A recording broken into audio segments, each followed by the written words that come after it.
lihat HP-nya, terus dicekin gitu, terus harus lapor kemana-kemana itu. Karena kalau misalnya cowok ya, biasanya kan cowok itu apa ya, pingin punya dunianya sendiri lah gitu.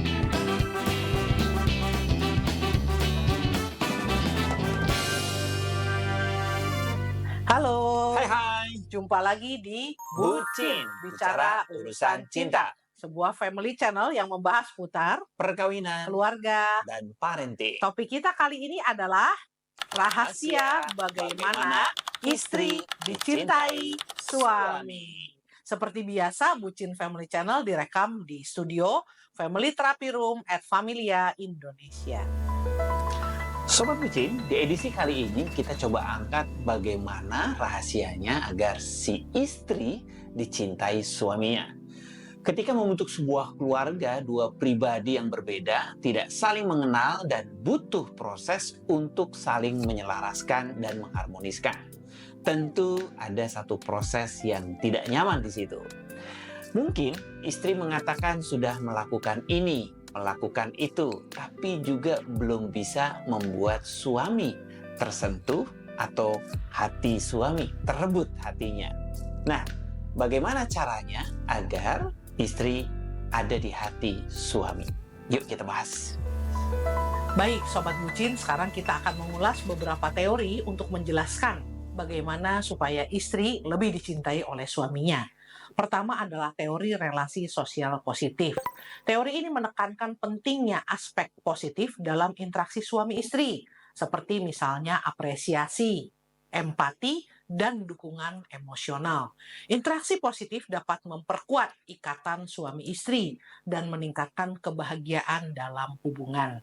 Penelitian utama dilakukan oleh Shelley Gable and Harry Reis tahun 2010. Mereka meneliti bagaimana respon terhadap peristiwa positif dalam kehidupan pasangan, seperti kesuksesan misalnya ya, dapat memperkuat sebuah hubungan.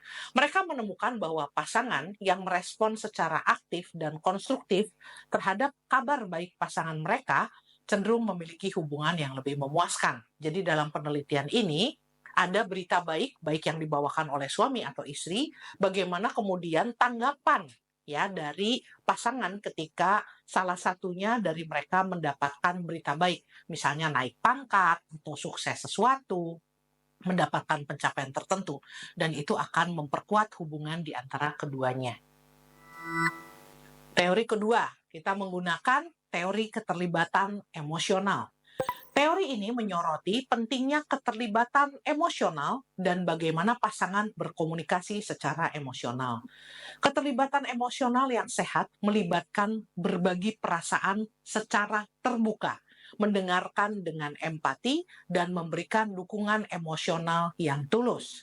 Penelitian utama dilakukan oleh Sue Johnson, pencipta Emotional Focus Therapy atau EFT, di mana pengembangan teori ini didasarkan pada pemahaman bahwa kebutuhan emosional dasar untuk kedekatan dan keterikatan adalah kunci untuk hubungan yang sehat.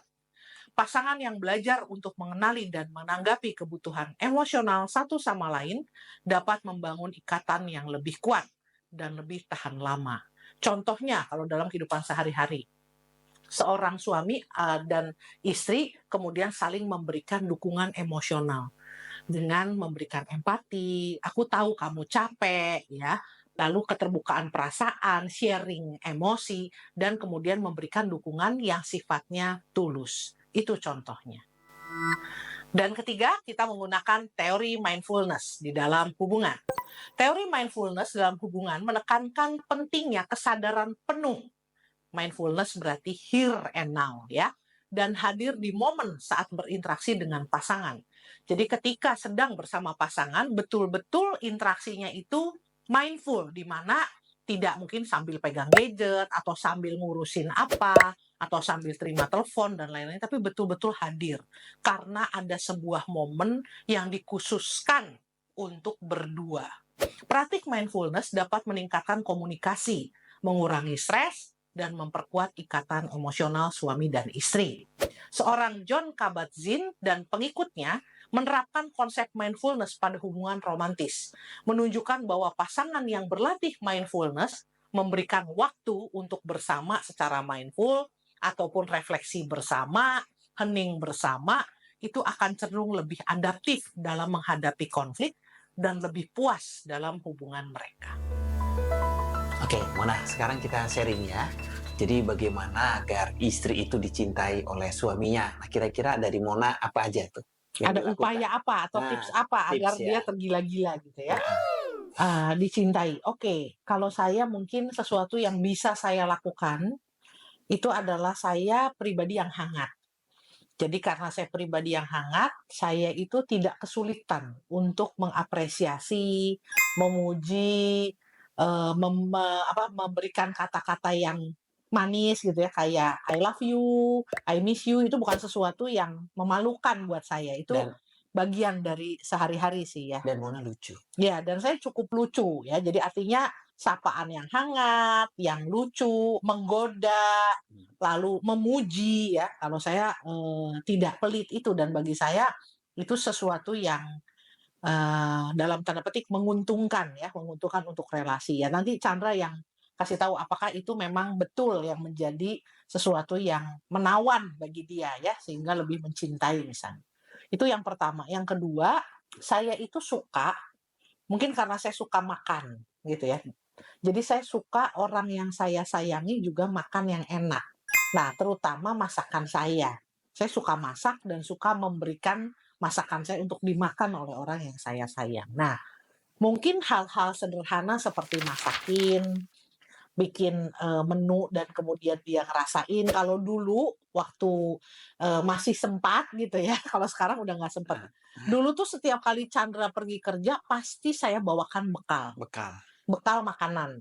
Dan kotak makannya saya siapin khusus, kotak khusus ya untuk dia ganti-ganti setiap hari, dan menunya ganti-ganti, komplit, ada nasi, sayur, buah pun disiapin ya, walaupun dipisah gitu, lauk, semuanya yang dia sukai dan itu saya memang senang melakukan itu, membawakan dia bekal. Itu, contoh yang bisa saya lakukan kepada dia. Begitu juga kepada anak-anak kayaknya cara saya menunjukkan cinta saya itu dan biasanya itu mendapatkan tanggapan positif juga dari, mereka gitu ya.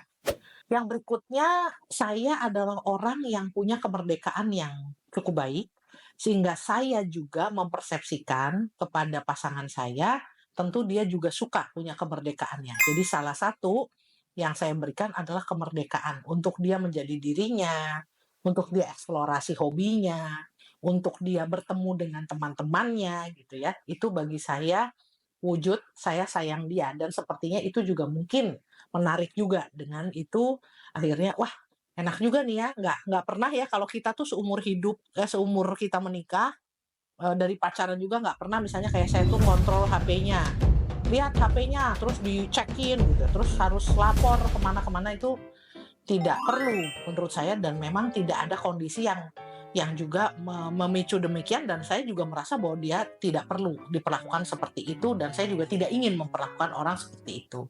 Itu dan yang mungkin terakhir yang bisa saya lakukan adalah, diskusi ya. Jadi artinya kemudian berpikir, Secara berkala. bersama ya, lalu, rapat dan, head to head, heart to heart, hand to hand gitu.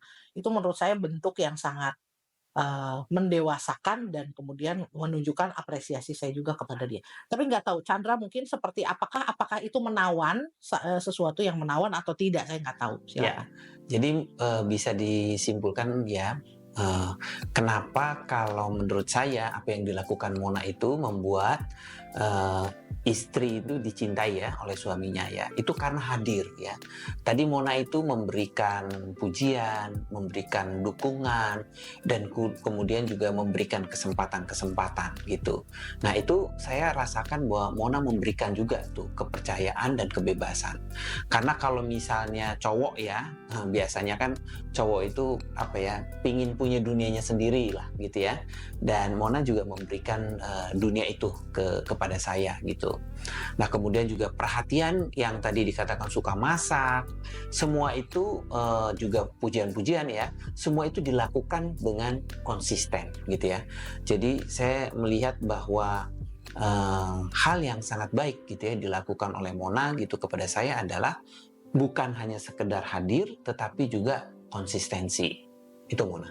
Oke, jadi itu tadi melingkupin yang tadi dari teori yang kita Iya. bahas, kalau kita kaitkan berarti dukungan emosional ada ya, Pi ya, Iya. dukungan emosional, lalu bentuk support yang tulus itu juga bisa dirasakan dan menurut saya itu menumbuhkan ya. Jadi kalau ada berita baik pun dari Chandra, misalnya Chandra apa, kita merayakan bersama. Kami itu suka sekali berpesta.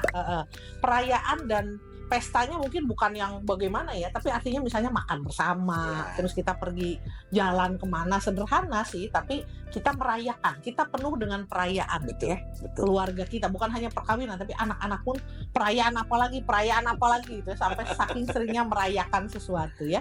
Ya. Tapi itulah bentuk dari sukacita yang hadir, sehingga kalau boleh dibilang sih sebetulnya ngangenin ya, itu sesuatu yang ngangenin, bikin kangen.